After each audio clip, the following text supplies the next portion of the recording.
నమః. ఇవాళ వెంకటరమణుడు వెంకటాచలంలో ఎంత శోభస్కరంగా ఉంటాడో, ఎంత అలంకారంతో ఉంటాడో అని మీరు ఆలోచించగానే ఒక్కసారి మీరు ఆ తిరుమల కొండ మీదకి వెళ్ళి అక్కడ ఎదురుగుండా ఉన్నటువంటి బేడి ఆంజనేయ స్వామి వారి పాదాలకి నమస్కారం చేసి పాతాళ గంగలోకి వెళ్ళి మునక వేసి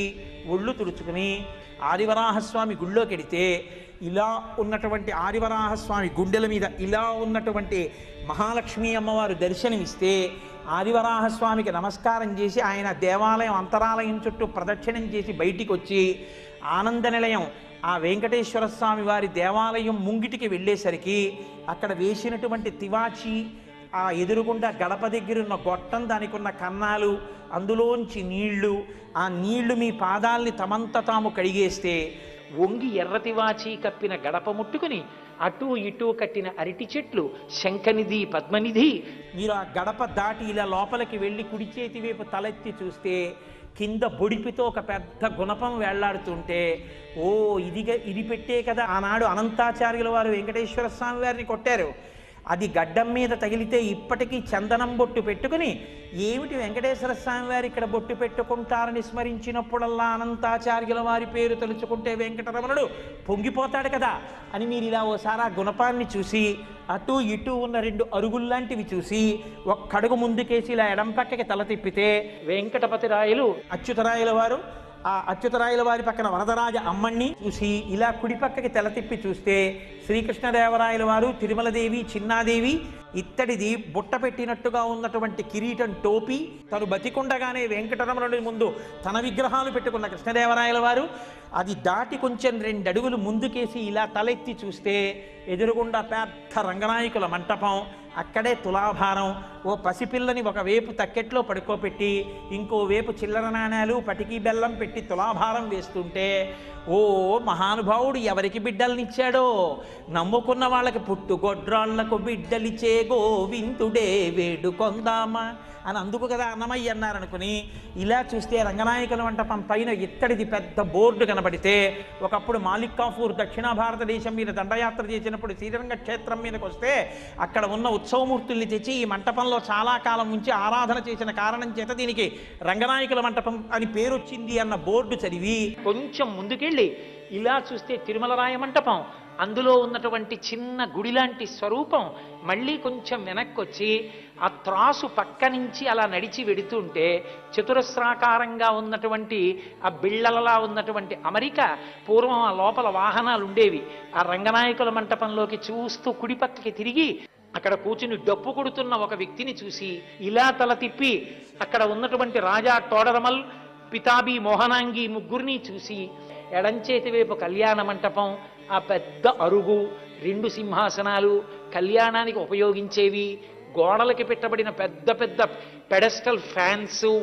ఇలా కొంచెం ముందుకి నడుస్తుంటే ఆ ఇత్తడి కవాటాలతో కూడుకున్న తడికెలు, తెలియక పిల్లలు వాటిని ఇలా గిరికీలు తిప్పుతూ ఇలా తిప్పుతుంటే వస్తున్న చప్పుడు, జాగ్రత్తగా నడవకపోతే కొంచెం ఇరుగ్గా ఉండి ఎడంచేతి పక్కనే విడుతున్న ఎర్రటి రంగులో ఉన్న పెద్ద గ్యాస్ గొట్టం, దాన్ని దాటుతూ కొంచెం ముందుకెడితే ఎదురుగుండా ధ్వజస్తంభం, దాని ముందు బలిహరణ మంటపం, దాని మీద పెట్టబడిన అన్నం, ఆ మూల ఇంకొక బలిహరణ మంటపం, ఆ ధ్వజస్తంభానికి కట్టబడిన పెద్ద పెద్ద దర్భలు,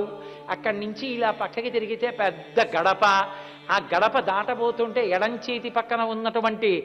గోడలో ఈ మధ్యనే బయట పెడితే అద్దాల పేటిక లోపల ఉన్నటువంటి హాతీరాం బావాజీ పాచికలాడుతున్న దృశ్యం, ఇలా తలపైకెత్తి చూస్తే ఆ పైన 2 పైకప్పులు విడిపోయి ఆనందలయ విమానానికి సంబంధించినటువంటి ఆ పైకి వచ్చినటువంటి కట్టడం, మహానుభావుడు రంగనాయక స్వామి ఇలా పడుకుని బంగారు మూర్తి గాజుపేటికలో కనపడితే మీరు మెట్టుమించి కిందకి దిగి కొంతమంది వరదరాజస్వామికి చుట్టూ తిరిగి వస్తుంటే కొంతమంది వరదరాజస్వామికి ముందుకు వెళ్ళిపోతుంటే మీరు అలా వెళ్ళి వరదరాజస్వామి వారు ఆకుపచ్చ పట్టుపంచ ఇంత ఎర్రటి బార్డర్తో పంచ కట్టుకుని ఉంటే వరదరాజస్వామికి నమస్కారం చేసి అలా ముందుకెళ్ళి కుడిపక్కకి తిరిగితే తిరగగానే ఓం నమో వెంకటేశాయ అని ఆనంద నిలయంలోంచి వినపడుతుంటే మీరు ఒక్క అడుగు లోపలికేసి ఇలా ఆనంద నిలయం లోపలికి వెళ్ళి ఇలా తలపైకెత్తి చూస్తే మెట్టతామరాకులు ఎలా ఉంటాయో అలా తెల్లటి దీపాల గుత్తులకి ఆకులుండి మధ్యలో దీపాలు వెలుగుతుంటే పెద్ద దీపాల గుత్తు ఒకటి గోళీలతో తయారు చేసిన లాంటిది ఒకటి వేలాడుతుంటే కొంచెం ముందుకెళ్ళి కుడిపక్కకి చూస్తే రెక్కలు విప్పినటువంటి గరుత్మంతుడు కనపడితే ఆయనకు నమస్కారం చేసి మళ్ళీ మీరు ఇలా అభిముఖంగా తిరిగితే ఎదురుగుండా ఒక్కసారి ఆ రెండు పక్కల ఉన్నటువంటి మంటపాల్లోంచి ఇలా జ్యోతులు పట్టుకున్నటువంటి మూర్తులు ఇది శౌచంతో లోపలికెళ్ళాలని మనకి హెచ్చరిక చేస్తున్నటువంటి జయ విజయులు కొంచెం ఇలా ఎత్తుగా ఉన్నటువంటి ఆ చెక్క మీదకెక్కి ఇలా చూసేటప్పటికీ నల్లటి ముఖం, ఇంతంత ఊర్ధపుండ్రాలు, ఇంతంత కపోలాలు, గడ్డం, గంధపు చుక్క, దాని మీద వజ్రవైఢూర్యం ఖచ్చితమైనటువంటి కిరీటం, దాని మించి వ్రేలాడుతున్న తోమాల, కుడి చేతిలో చక్రం, ఎడం చేతిలో శంఖం, అక్కడ వరకు కనపడేటప్పటికే ఒళ్ళు మరిచిపోయి గోవిందా గోవిందా అంటూ లోపలికి ఎడుతుంటే మీరు ఎడుతున్నారో మిమ్మల్ని తోస్తున్నారో తెలియని స్థితిలో ఇలా దగ్గరికి ఎడితే ఆ తోమాల ఇలా వేలాడి ఇలా పక్కలకి వేలాడుతుంటే స్వామివారి వక్షస్థలంలో ఉభయనాంచారులు, వాళ్ళకి చుట్టబడినటువంటి పూలదండలు, మహానుభావుడు మెడలో వేసినటువంటి పెద్ద పెద్ద సాలగ్రామాల మాలలు, ఆ కడుపు, కొద్దిగా ఇలా వంగినటువంటి నడుము, దానికి పెట్టుకున్నటువంటి బ్రహ్మాండమైన వడ్డానం, దానికి ఉన్నటువంటి దశావతారాలు, అడ్డంగా పెట్టుకున్నటువంటి నందక ఖడ్గం, బలిష్టమైనటువంటి తొడలు, పాదములకు పెట్టుకున్నటువంటి మంజీరములు, అసలు లోకంలో ఎక్కడా లేని రీతిలో మోకాళ్ళకి పాదాలకి మధ్యలో ఇలా ఏటవాలుగా కట్టెవంకి పెట్టుకున్నట్టుగా పెట్టుకోబడినటువంటి మంజీరములు, ఇంతంతలా అవున బంగారంతో చేయబడి గుత్తులతో ఆ చేయబడిన గజ్జెలతో ఉన్నటువంటి ఆ అందెలు, ఆ అందెలతో ఉన్న స్వామి వెలిగిపోతున్న కుడి చెయ్యి ఇలా చూపిస్తుంటే ఆ మకర కుండలాలు ఆ చెవుల్ని ఇలా కప్పి ఉంటే ప్రకాశవంతంగా వెలిగిపోతుంటే ఆ లలాట భాగం కనపడుతుంటే ఆ చేతి వంక చూస్తే మణుల చేత పొదగబడిన ఆ చేతిని చూసి ఇందరికీ అభయమ్ములిచ్చు చేయి కందువకు మంచి బంగారు చేయి అని ఆ చేతి వంక చూసి ఎవరు ఈ కలియుగంలో నా పాదాల్ని నమ్ముకుంటారో వాళ్ళకందరికీ కూడా ఆ సంసారం కటిదగ్నమగునటంచు అంటూ ఆ ఎడం చెయ్యి ఇలా నడుం మీద పెట్టుకుని పాదాల మీద పెట్టిన వెండి రేకులు, దాని మీద అర్చన చేయబడినటువంటి తులసి పత్రి ఒక్కసారి చూసి గడప దాటి లోపలికెళ్ళి ఆ వెండి రేకు తీసేసి పరమేశ్వరుడి పాదాలు గట్టిగా పట్టేసుకుని ఆయన పాదాల మీద పడిపోతే వెంకటేశ్వరుడు ఆసనంలో కూర్చుని ఒరే ఇంత తాపత్రయమా,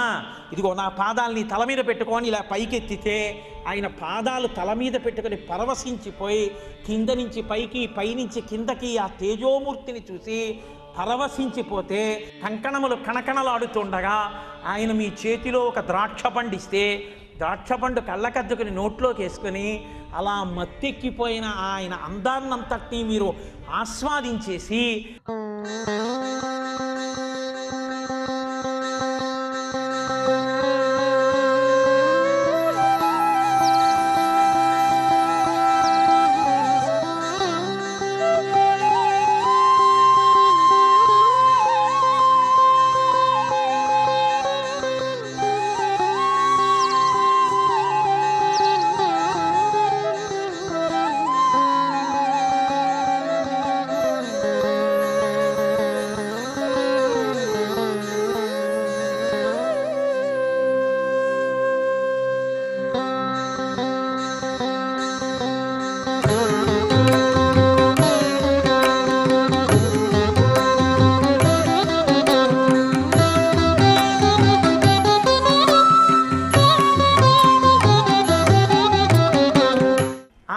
మెల్లిగా బయలుదేరి వెళ్ళలేక వెనక్కి తిరిగి చూస్తూ అలా వచ్చేస్తుంటే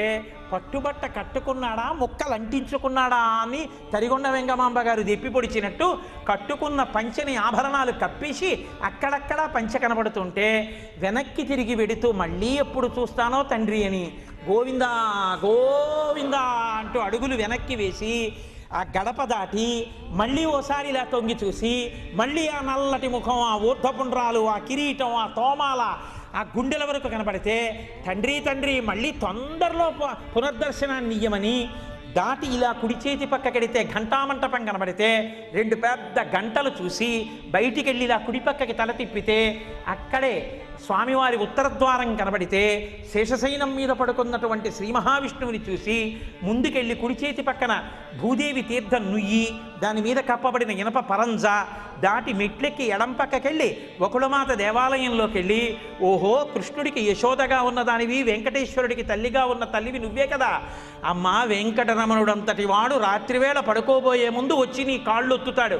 కోడలు లక్ష్మీదేవంతటిది నీ పాదసేవ చేస్తుంది అమ్మా అమ్మా అన్నదాన్ని అంత నెత్తి మీద పట్టుకున్నాడమ్మా మాకు కూడా అమ్మని సేవించమని పాఠం చెప్తూ వెంకటరమణుడని ఆ తల్లికి నమస్కారం చేస్తే సూది ముక్కుతో ఆవిడ ఇలా కూర్చుని ఎదురుగుండా కన్నంలోంచి మా అబ్బాయికి అన్నీ బాగా వండుతున్నారో లేదో చూస్తానని ఎంత గొప్ప అధికారి చెల్లైనా వంట బాగా చేసి కొడుక్కు పెడదామనుకున్న దానిలాగే ఆవిడ కూడా వంటశాల వంక అదే దృష్టితో చూస్తుంటే ఆవిడికి నమస్కారం చేసి బయటికి వచ్చి మళ్ళీ మీరు కుడి చేతి పక్కకి తిరిగి ముందుకెడుతుంటే ఆ అరుగు మీద ఎడం చేతి పక్కన మీకు పెద్ద శఠారిని మీ తల మీద పెడితే తలంతా దాంట్లో పట్టేస్తే ఇంత ఉద్ధరిడితో అక్కడ ఉన్న అర్చక స్వామి మీ చేతిలో తీర్థం పోస్తే అది 5 మాటలు తాగినా ఇంకా మిగిలిపోతే ఎదురుగుండా ఆజ్ఞాపాలక హనుమ ఇలా చేతిని నోటికి అడ్డం పెట్టుకుని అక్కడ సుగ్రీవాదులు కనబడితే నమస్కరించి మెట్లు దిగి కొంచెం ముందుకొస్తే ఎడం చేతి పక్కన వస్త్రాలంకార సేవలో ఉన్నటువంటి ఆర్జిత సేవా గృహస్థుల్ని కూర్చోబెట్టుకునే పెద్ద అరుగు కనబడితే అక్కడి నుంచి బయలుదేరి ఇలా కుడి చేతి పక్కకి తిరిగి ఎడం చేతి వైపు చూస్తే అరుగు మీదంతా స్వామివారి పరకామణి బోల్డన్ని నాణేలు డబ్బులు తెల్లటి గ్లాస్కో పంచెలు కట్టుకున్న వాళ్ళు లెక్క పెట్టేస్తుంటే అయ్య బాబోయ్ వెంకటరమణ ఏమీ ఐశ్వర్యమయ్యా నీది అనుకుని అక్కడి నుంచి ఇలా తలెత్తి పైకి చూస్తే ఆనంద నిలయ గోపురం ఇలా బోర్లించిన మరచెంబుల అందంగా కనపడుతుంటే ఆలయం వెనకాతల ఇచ్చట కర్పూరము వెలిగించరాదు కొబ్బరికాయలు కొట్టరాదు అని బోర్డు ఉంటే అది దాటి ముందుకెళ్ళి మెట్లెక్కి ఇలా కుడి చేతి పక్కకి చూస్తే పెద్ద స్తంభం దాని మీద స్వామివారికి కావలసిన చందనం తీసేటటువంటి ఆయన యొక్క ఆంతరంగిక పరివారము కనబడితే ఆ మెట్ల మించి నిలబడి ఒక్కసారి విమాన వెంకటేశ్వరుణ్ణి చూస్తే కింద నుంచి ఇలా బాణం గుర్తేసి వెండి కవచంతో ఉన్న విమాన వెంకటేశ్వరుడు ఆయనకి ఎడం చేతి పక్కన తోక పై వరకు ఎత్తి కిరీటానికి తగులుతున్న హనుమ కుడి చేతి పక్కన చేతులెత్తి ఆడుకుంటున్న బాలకృష్ణుడు ఆ బాలకృష్ణుడి పక్కన ఉన్నటువంటి రెక్కలు విప్పిన గరుత్మంతుడు ఆ మహానుభావుణ్ణి విమాన వెంకటేశ్వరుణ్ణి దర్శనం చేసి నమస్కారం చేసి కిందకి దిగి కొంచెం ముందుకెళ్ళి అలా మెట్లెక్కి భగవద్ రామానుజుల సన్నిధిని చూసి ఆయనకు నమస్కారం చేసి అక్కడి నుంచి మహానుభావుడు ఆ ఉన్నటువంటి యోగ నరసింహస్వామి వారి దగ్గరికి వెడితే ఆయన ఇలా కూర్చునుంటే ఈ చేతి మీద కూడా ఉబ్బుగా కనబడుతూ గోళ్ళు ఆయన యొక్క పాదాలు ఆ పక్కన ఉన్నటువంటి కోరలు కట్టుకున్న పట్టుపంచ అవన్నీ కనపడుతుంటే మీరు చూసి ఆయనకు నమస్కారం చేసి ఓహో ఆరగించి కూర్చున్నాడు అల్లవాడే అని అన్నమాచార్యుల వారు చక్కగా తిని కూర్చున్నాడు మహానుభావుడిని కీర్తన చేసి దీని గురించి అని నమస్కారం చేసి ఆలయం వెనక నుంచి అదే ఈశాన్యంలో ప్రతిష్ఠ చేసిన స్తంభం అని కొంతమంది అనుకుని కొంతమంది ప్రదక్షిణం చేస్తుంటే ఆ ఆలయానికి ప్రదక్షిణం చేసి ఇలా మెట్లు దిగుతూ ఉంటే కుడి చేతి పక్కన రాతిపళ్ళెం కనబడితే ఇచ్చట కూర్చుండరాదు అనో బోర్డు కనబడితే కొంతమంది అమాయకంగా ఇక్కడే స్వామివారి కర్పూరం తీస్తారని దాన్ని కూడా ఇలా చేత్తో అనేసి దాని మీద ఓంకారం రాసేసి అది కళ్ళకద్దేసుకుని తలకి రాసేసుకుంటుంటే వెంకటరమణ నీ భక్తుల యొక్క స్థితికి అడ్డెక్కడుందనుకుని మెట్లు దిగి కొంచెం ముందుకెళ్ళి ఆ మెట్లెక్కి ఎడంపకై తిరిగితే అక్కడే పెద్ద వెంకటరమణ స్వామి వారి యొక్క ఆ హుండీ ఉంటే దానికి ఇలా చిరుగులా ఉన్నటువంటి చెయ్యి పెట్టే చోట్లోంచి ఇలా చెయ్యి పెడితే లోపల ఉన్నది కనపడకపోయినా ఆ పైన చెయ్యి పెట్టినప్పుడు ఇక్కడ వరకు ఆ బట్ట తగులుతుంటే ఆ చేతిలో పట్టుకున్నది వెంకటరమణ ఎన్ని జన్మలకి నిన్ను సేవించడానికి కావలసిన విధంగా నాకు ద్రవ్యం ఇయ్యమని నమస్కారం చేసి ఆ మొక్కుబడులన్నీ అందులో పడేస్తే ఠక్కని కొన్ని చప్పుళ్ళు లేకుండా కొన్ని హుండీలో పడిన తర్వాత హుండీకి ప్రదక్షిణం చేసి హుండీని కూడా కళ్ళకద్దుకుని నమస్కారం పెట్టిన భక్తుల యొక్క స్థితిని చూసి నవ్వుకుని ఆ ఇత్తడివి ఇలా చతురస్రాకారంగా ఉన్న బిళ్ళల్లోంచి లోపలికెడుతున్న భక్తులు కనబడితే అక్కడే పెట్టిన లక్ష్మీదేవి దానికి రక్షణగా తోలు బెల్టు పెట్టుకోకుండా టోపీ పెట్టుకోకుండా అక్కడ నిలబడినటువంటి కొంతమంది రక్షకభటులు అది దాటి ఇలా ఎడం పక్కకెడితే గోడ మీద ఉన్న లక్ష్మీదేవి ఆవిడ ఇలా చెయ్యి పెట్టి ధనాన్ని కురిపిస్తున్నట్టు పొడుగ్గా పుట్టినందుకు నాళ్ళకి సార్థకతని 2 చేతులు పైకెత్తి స్వామి పాదాలు పట్టుకుని అమ్మవారికి నమస్కారం చేసి తెల్లవారకట్ట చల్లగా ఉన్నప్పుడు వెళ్ళారేమో, అమ్మవారి పాదాలు అభిషేకం చేసిన శివలింగంలా చల్లగా తగిలితే ఆ చల్లదనాన్ని కళ్ళకి రాసుకుని అమ్మాయి అంత అదృష్టం అమ్మా అనుకుని ముందుకొచ్చి ఆ రంగనాయ స్వామి మంటపానికి యువతల ఎక్కడానికి 2 మెట్లులా ఉన్న చోట అప్పుడే కడగడం వల్ల కొంచెం తడితడిగా ఉంటే, ఒరే కళ్ళజోడు తీసి ఒక్కసారి ఇలా పట్టుకోరా అని చెప్పి కళ్ళజోడు తీసి కొడుక్కిచ్చి భుజం మీద ఉత్తరీయం తీసి నడువుకి చుట్టుకుని ఆ తడి నేల మీద పడుకుంటే చల్లగా ఒంటికి తగిలితే, ఈశ్వరా నన్ను చల్లగా చూస్తానని నువ్వు వరమిచ్చావా అనుకుని ఆ కళ్ళు ఇలా అంటే ఆ నేల మీద తడి కళ్ళకంటుకుంటే, చెవులు ఇలా అన్నప్పుడు చెవులు కంటుకుంటే ఆ నీటి తడి కొంచెం ఇలా జారుతో దురద పెడుతుంటే, ఈశ్వరుడికి నమస్కరించి పైకి లేచాక ఆ తడి నీటి బొట్టు ఇలా ముక్కు మీదకి కారితే ఉత్తరీయం తీసి ఒక్కసారి బొట్టు పోకుండా ఇలా తుడుచుకుని కొడుకు నడికి కళ్ళజోడు పెట్టుకుంటే దాని మీద ఈ నీటి చుక్క పడి కనపడకపోతే మళ్ళీ తీసి ఉత్తరీయంతో తుడిచి కళ్ళజోడు పెట్టుకుని ఎడం పక్కకి తిరిగి ఆ ద్వారంలోంచి బయటికి వచ్చి మళ్ళీ ఎడం పక్కకి ఎడితే, కొడుకు నాన్నగారండి ఎందుకైనా మంచిది నేను ఇట్నుంచి వస్తాను, మీరు అట్నుంచి రండి అని అట్నుంచి వాడు వెళ్ళి నేను ఇట్నుంచి వెళ్ళి ఇద్దరికీ లడ్డూ వేయిస్తే ఇద్దరం లడ్డూ పట్టుకుని అక్కడికి వెళ్ళి పూలబావి దగ్గర నిలబడి ఒరే పొద్దున్నే లడ్డూ దొరికిందిరా అని కళ్ళకద్దుకుని అక్కడ మాత్రం షుగర్ కంప్లైంట్ అన్న మాట లేకుండా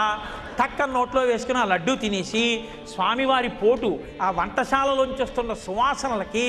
అబ్బా కాసేపు ఆగి మనం వస్తాం కదరా అష్టదళ పాదపద్మారాధన సేవకి పెద్ద పెద్ద వడలు అవి ఇస్తారు అనోసారి ప్రసాదం తలుచుకుని అక్కడే ఉన్న పంపుల దగ్గరికి వెళ్ళి చేతితో నొక్కి చేతులు కడుక్కొని గడగడా 4 గుక్కలు నీళ్లు తాగి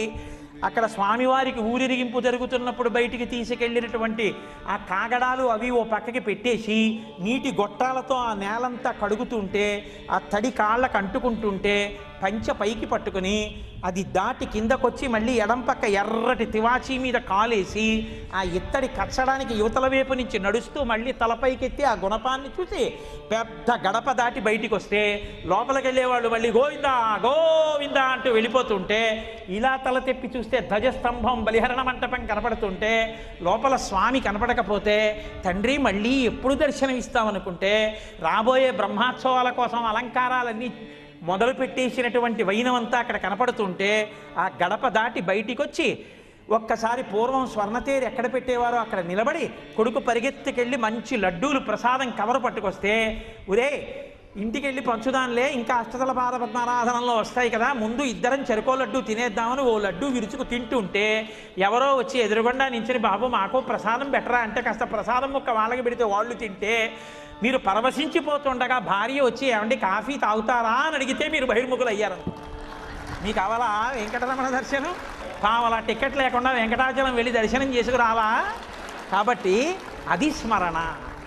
ఆ భక్తిని ఈశ్వరుడు కోరుతాడు. ఇప్పుడు శరీరం అంగుళం కదిలిందా? కదలకుండా వెళ్ళగలరు. అరహసి రహసి స్వతంత్ర బుద్ధ్యా వరివసితుం. ఈశ్వర మిమ్మల్ని బయట కొలవగలను, లోపల కొలవగలను. లోపల కొలుస్తున్నానని బయట తెలియదు, బయటికెడితే తెలియాలంతే. కాబట్టి నన్ను స్వతంత్రుణ్ణి చేశారు మీరు. మీరు నాకు లొంగి నా చేత ఎలాగైనా పూజందుకుని నన్ను అనుగ్రహిస్తున్నారు. దేవతా సార్వభౌముడా నీవే నాకు లొంగి అనుగ్రహించిన తర్వాత ఇక నాకు లోకంలో జీవితంలో నాకు అసంతృప్తి అన్న మాట ఎక్కడుంది? నేను పరిపూర్ణమైన తృప్తి పొందినవాడను. ఇంతకన్నా నాకేం అక్కర్లేదు. ఈశ్వరా నీ గురించి ఎప్పుడు ఉపన్యాసం చెప్పినా నా తృప్తి కొరకే తప్ప సన్మానముల కొరకు కాదు, బిరుదుల కొరకు కాదు, సత్కారముల కొరకు కాదు, ద్రవ్యము కొరకు కాదు. నీ బతికున్నన్నాళ్ళు నా ఊపిరి వాక్కుగా మారి నీ గురించి చెప్పి చిట్ట చివర నీ స్మరణలో నీ గురించి చెప్తూ నా ఊపిరి ఆగిపోతే నాకు చాలు, ఇంకేం అక్కర్లేదని ఈశ్వరుణ్ణి స్మరణ చేస్తూ మంగళాశాసన పరై మదాచార్య పురోగమై సర్వైశ్చ పూర్వైరాచార్యై